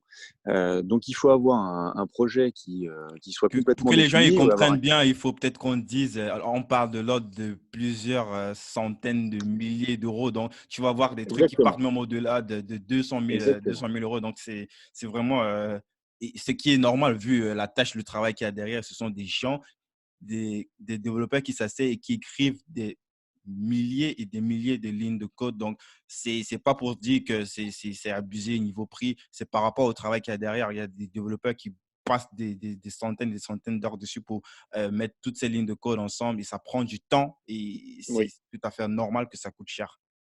Et ça peut coûter, voilà, c'est des centaines de milliers d'euros. Donc, il y a pas de limite, en fait. Ça Ouais, dépend, il n'y enfin, a pas de limite, non, c'est vrai, ça, il n'y a il pas y a de pas de limite. limite. Tu vas voir Ça dépend de ce qu'on va qui mettre partent derrière. au-delà du million d'euros. Tout dépend de vraiment tout ce qu'il y a comme fonctionnalité à mettre derrière.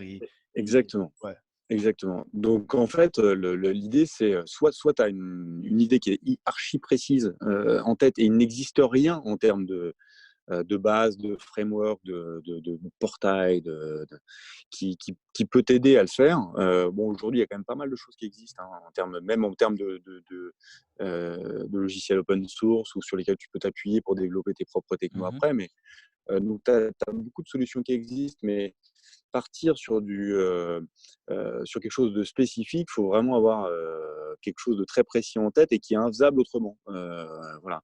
Après, l'idée, c'est de se dire, OK, c'est toujours sur le test and learn, hein, c'est de toute façon, on ne peut jamais être sûr à 100% de ce qu'on est en train de faire en termes de fonctionnalité et les choses vont être amenées à évoluer et il est fort probable qu'on scratche des fonctionnalités entières qu'on a mis en place au début parce que finalement, elles ne correspondent pas aux besoins qu'on constate au final. Donc, c'est euh, c'est quelque chose qui peut être assez dangereux, en tout cas si on n'a pas une idée très précise en tête de partir sur sa propre tech. Donc, à partir de quand il faut partir sur sa propre tech?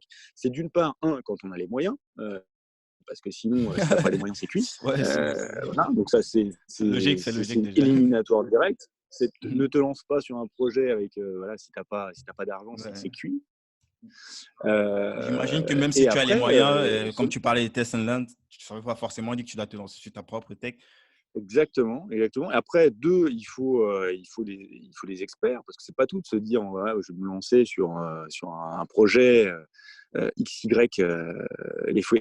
Il faut avoir les experts pour le réaliser. C'est déjà les ressources. Les ressources sont clés. Et quoi qu'il arrive et quoi qu'on fasse, d'ailleurs, de toute façon, les ressources sont clés dans tout projet. Donc, si tu te lances il ne s'agit pas d'aller chercher sur une plateforme ou un portail des consultants experts en développement en se disant ils vont Ouais. m'aider à construire un machin. Enfin, non, C'est bien que non, tu évoques ça. C'est quoi? Tu mets une équipe interne dessus ah bah oui, ou oui, tu oui, oui, délègues à bien une sûr, bien sûr. agence Bien sûr, bien sûr. C'est très compliqué de pouvoir, quand tu fais du sur-mesure, sans exploser les coûts, de confier ça à une agence externe. Enfin, ouais, c'est compliqué, hein. C'est un vrai challenge. Non, c'est des choses qu'il vaut mieux internaliser assez rapidement. Donc il faut l'argent, les ressources, et puis il faut un projet super défini, quoi. Donc, à quel moment, en fait, non, il n'y a pas de réponse. À quel moment? Ça peut être très bien dès le début, ça peut être au bout de 2 ans, 3 ans. C'est très, ça dépend du projet. Voilà. OK. Et maintenant, pour ces marques qui entendent parler de toi pour la première fois et ils veulent faire le grand saut, ils veulent tester, comment ça se passe? Bon, actuellement, le site, il est en refonte, mais j'imagine qu'il doit avoir, je sais pas, il y a un truc peut-être pour capturer des emails. Comment ça se passe pour voir si ces marques sont des gens qui pourraient potentiellement être de bons clients pour vous, des gens avec qui vous pouvez collaborer? Alors c'est toute notre, on va dire, c'est toute la stratégie de départ et aujourd'hui qui est encore en cours, hein, c'est que, et ça en revient à ce que je disais tout à l'heure, à propos du commerce et des fondamentaux. C'est car pour signer, en tout cas avec une marque et qu'une marque nous fasse confiance et qu'elle soit sur le site, il faut en avoir approché quelques-unes avant, hein. Donc, l'idée, c'est vraiment d'être le plus possible sur le terrain, dans des salons, dans des événements, voilà et également sur les réseaux sociaux, sur Google. Enfin, il y a beaucoup de recherches qui sont faites et d'être un peu partout. Et c'est de se dire, comme ce sont des marques qui ne sont pas forcément visibles auprès du grand public, et ben, il faut les trouver. Et donc, Ouais. moi, j'ai une équipe qui est avec moi, dont le métier, c'est de les trouver et d'aller les chercher. D'aller les chercher et d'échanger avec elles, de présenter le projet, et de les faire adhérer à notre sujet parce que et au final c'est de ça dont on parle, c'est de faire adhérer à un projet dans lequel c'est de donner au grand public une alternative qu'il n'aurait jamais pu voir autrement que par Names.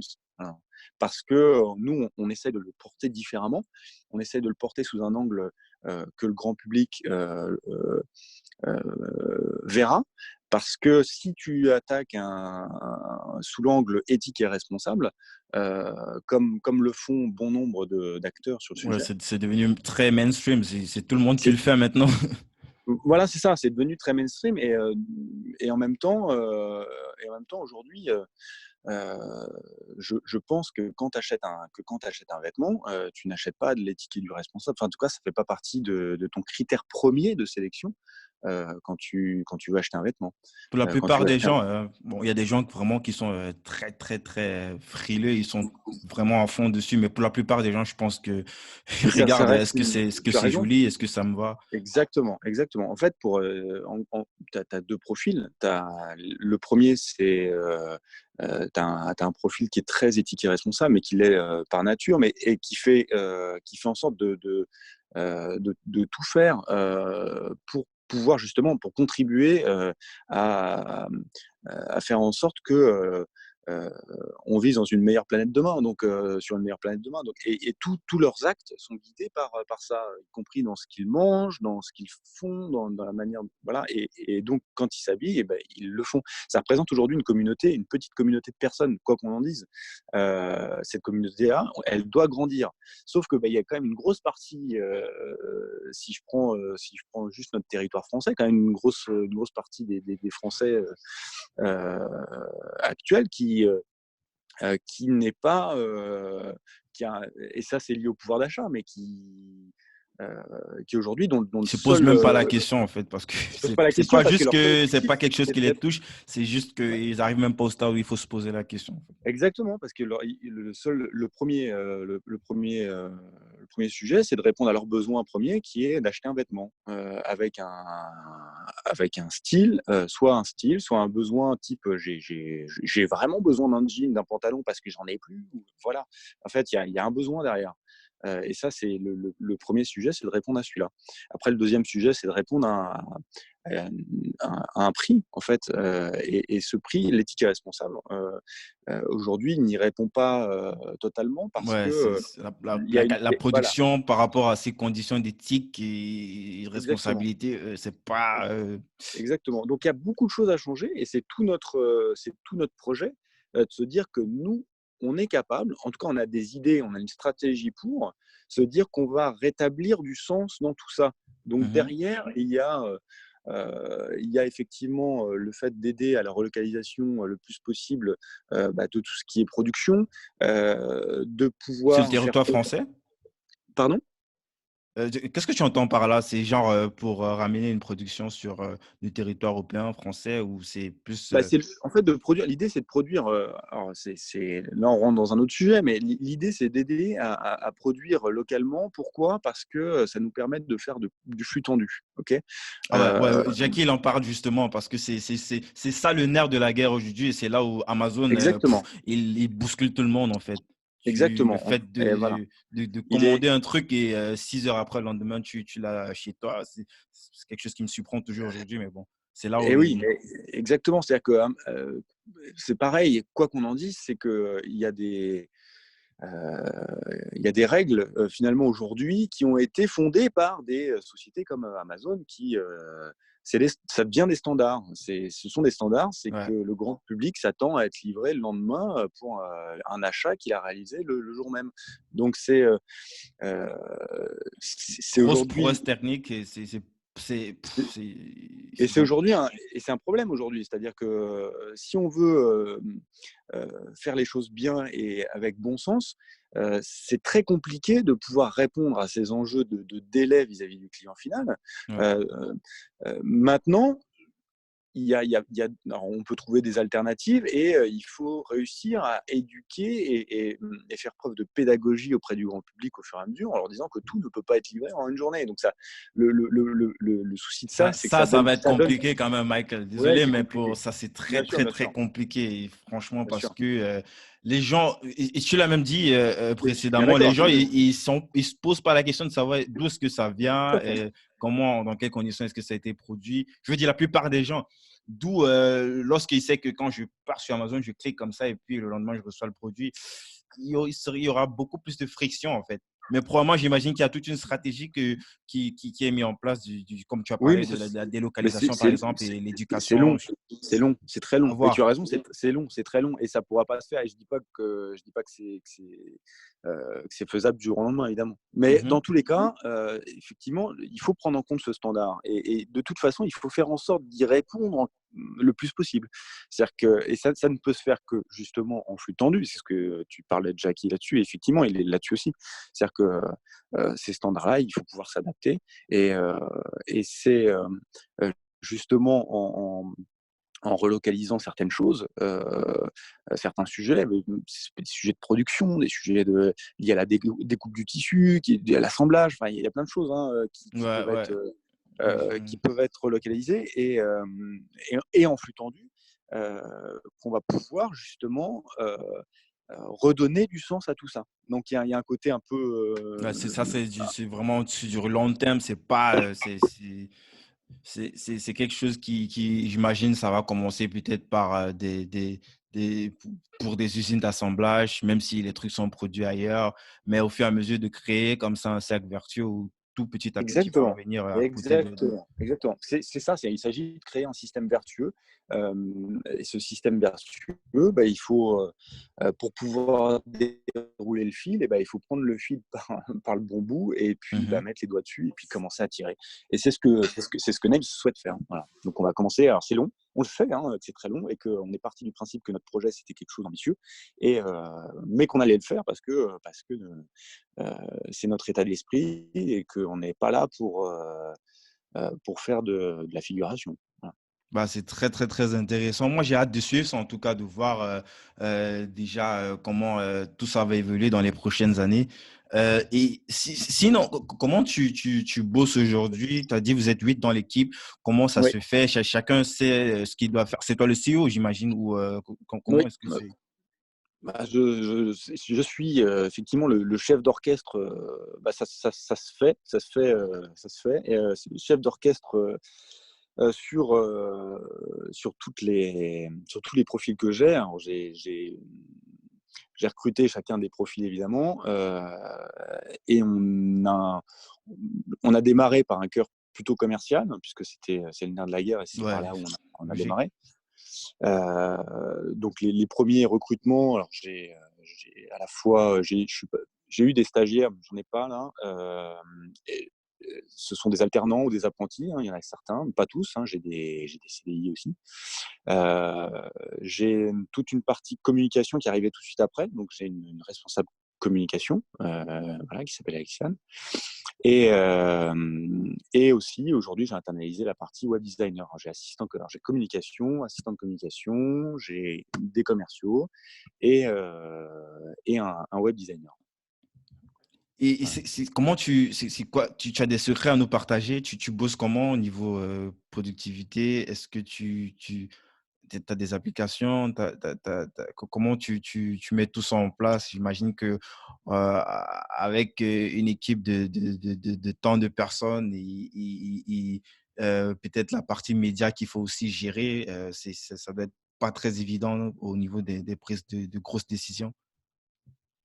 Alors ça se fait vraiment simplement hein, pour le coup. Donc on a mis en place un petit CRM au niveau commercial. Après, en termes de collaboration, enfin il y a des choses qui sont en cours aussi de mise en place, type Slack ou des choses comme ça pour nous aider à bien communiquer, mais comme on est une petite équipe, on n'est pas 150 non plus, quoi. Donc ça se fait relativement bien et l'idée, c'est vraiment d'avoir que chacun à son niveau et dans son expertise sache exactement où aller. Voilà, c'est tout. C'est-à-dire qu'on définit des objectifs étape par étape, d'accord, avec admettons une vision à 3-4 mois.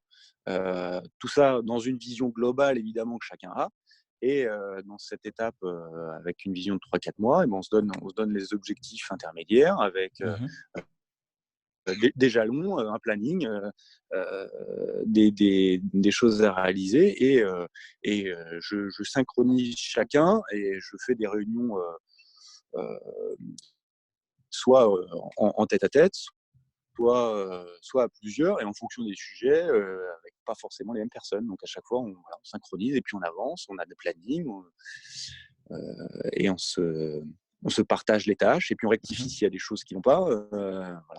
Mais Excellent. ça se fait de manière assez simple, hein, mais ça c'est tout ce que j'ai fait, Ouais, c'est ce que j'ai toujours fait dans ton moi ancienne vie, auparavant. Donc, ouais, j'imagine. exactement, exactement. Comment tu progresses, Michael? Comment je progresse? C'est une bonne question. Et est-ce que je progresse encore? J'espère. Forcément. Ouais, forcément. En fait, je suis preneur de tout ce qui peut me faire progresser à côté, que ce soit je vais donner un exemple, c'est des choses auxquelles je tiens beaucoup, je suis président d'un club, un club sportif, dans le 78, hein, Mhm. juste à côté de là où j'habite. Donc c'est une association sportive de 600 adhérents et dans lequel je suis aussi entraîneur. Voilà, C'est quoi comme j'entraîne, sport si c'est pas c'est de indiscret? la c'est pas indiscret, non, c'est de la gymnastique artistique. Donc c'est un club dans lequel je suis président, moi, depuis 10 ans, et c'est justement aussi, ça fait partie des choses qui m'ont aidé à avoir donc je gère des salariés déjà, hein, depuis 10 ans dans ce club-là, hein, Ouais, heu, ça je c'est gère en termes donc d'expérience, c'est pas 600 personnes, tu as dit, que les membres de 600 l'asso. adhérents. Il y a 600 adhérents, donc Waouh! 600 sportifs entre guillemets. Il y a une quinzaine de bénévoles récurrents et une quinzaine de salariés qui travaillent en tant qu'entraîneurs, à temps partiel. Ça, c'est une autre Et entreprise là. Ça, c'est comme une autre entreprise que tu gères en parallèle. C'est une vraie grosse entreprise que tu gères en parallèle.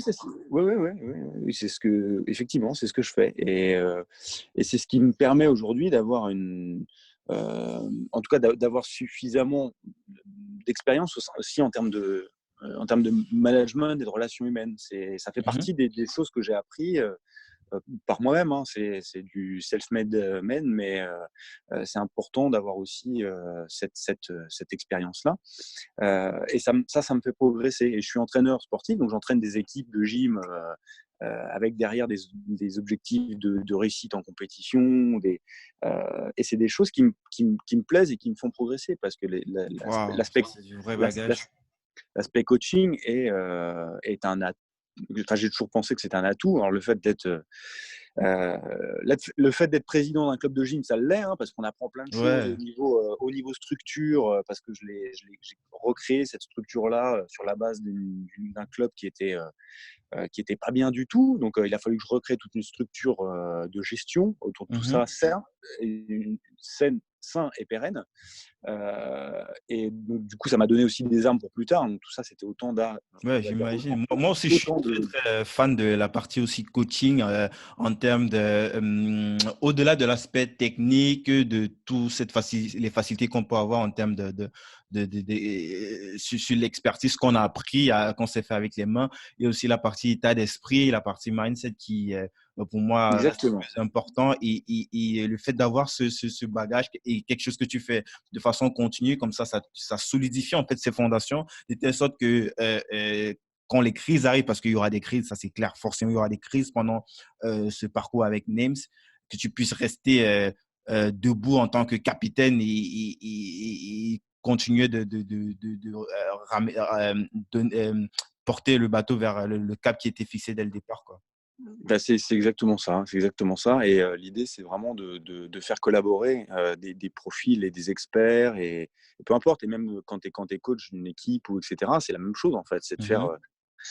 faire aller toute cette volonté et ce dynamisme vers un but commun, voilà, ensemble. Et ça a toujours été mon esprit, et c'est d'ailleurs comme ça que je le conçois. Après, il y a des managements, il y en a autant que de personnes qui peuvent exister, hein, de style, voilà, même s'il y a des grandes tendances, évidemment, mais en tout cas, moi, c'est un peu ma manière de faire. Et je gère le sujet de manière la plus humaine possible, liée justement à ma façon de coacher une équipe sportive. C'est que euh, c'est euh, c'est quelque chose qui est assez complexe de tirer le meilleur de chacun pour aller vers un but commun, et chacun à son niveau, quoi. Donc, et de les faire collaborer ensemble et de faire partager les choses, de fédérer une équipe, ça c'est des grands mots, hein, mais c'est voilà, c'est Mhm.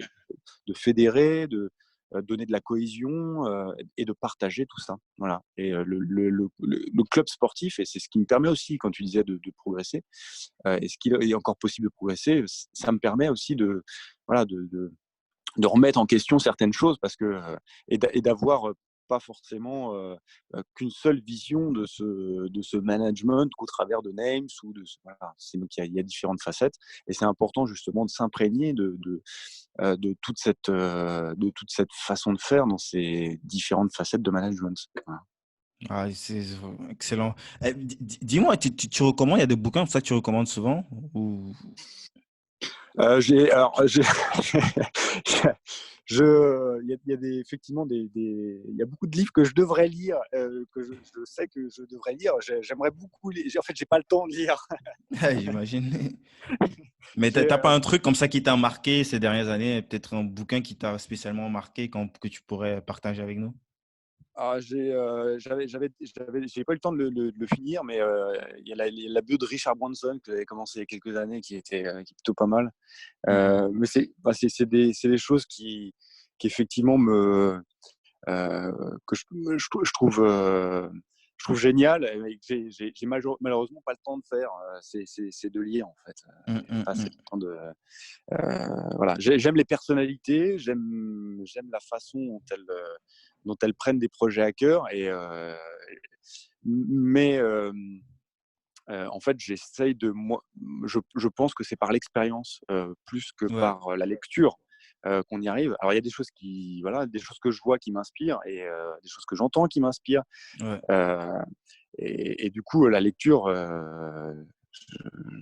j'aimerais bien y pencher un peu plus de temps, mais en fait, le temps dans mon agenda me manque beaucoup. Voilà. Ok. Bon, pour te forcer à trouver du temps pour la lecture, donc moi, je vais t'offrir un bouquin. C'est un bouquin de Guillaume Declercq et Baodine. Il présente comme ça les secrets de productivité de 300 start-upers qui cartonnent. Le bouquin s'appelle la 25e heure. Je pense que tu vas l'adorer. Ça va te permettre de créer comme ça une 25e heure justement parmi les 24 que tu as pour pouvoir lire à chaque fois. Bah écoute, c'est super, je te remercie. Je te Allez, hop. remercie.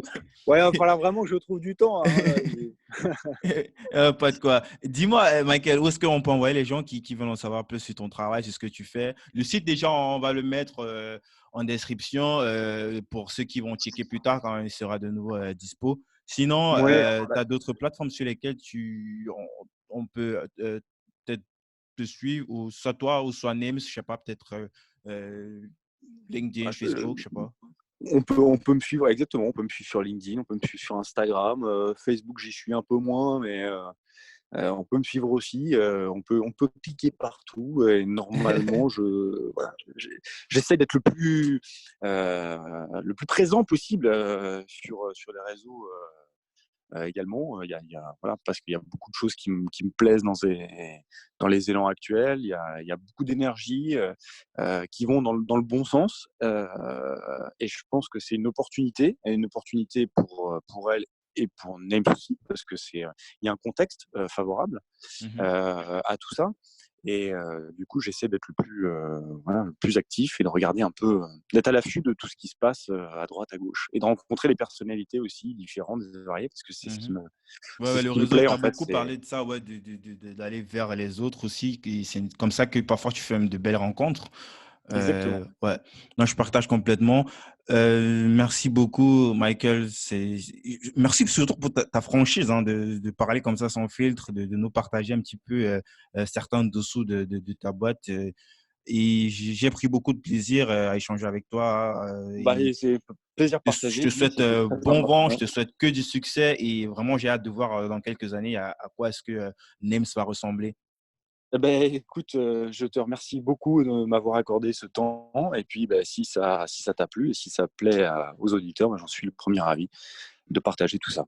Voilà. Salut! Merci Guy, merci beaucoup.